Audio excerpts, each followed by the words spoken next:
कसारा गावात प्रामाणिकपणा आणि माणुसकीचे हृदयस्पर्शी उदाहरण पाहायला मिळाले असून साई कृपा हॉटेलमधील एका घटनेने सर्वांचेच लक्ष वेधून घेतले आहे। मुंबईहून नाशिककडे प्रवास करणारे एक कुटुंब जेवणासाठी साई कृपा हॉटेलमध्ये थांबले होते। जेवण आटोपल्यानंतर ते पुढील प्रवासासाठी निघाले, मात्र घाई गडबडीत त्यांनी आपली बॅग हॉटेलमध्येच विसरली।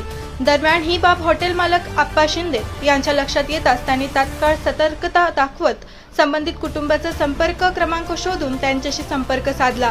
त्यावेळी हे कुटुंब घोटी परिसरापर्यंत पोहोचले होते। शिंदे यांच्या प्रामाणिक प्रयत्नांमुळे संबंधित कुटुंब पुन्हा कसाऱ्यात परतले आणि आपली बॅग सुरक्षितरित्या ताब्यात घेतली। विशेष म्हणजे त्या बॅगमध्ये सुमारे 20 लाख रुपये किमतीचे सोन्या चांदीचे दागिने होते। बॅग परत मिळाल्यानंतर कुटुंबाने शिंदे यांचे मनापासून आभार मानले। आजही समाजात तुमच्यासारखा माणूस आहेत म्हणून माणुसकी जिवंत आहे, अशा शब्दात त्यांनी भावना व्यक्त केल्या। या घटनेमुळे कसारा गावाची प्रतिमा अधिक उंचावली असून प्रामाणिकपणा आणि माणुसकीचे हे उदाहरण समाजासाठी प्रेरणादायी ठरत आहे।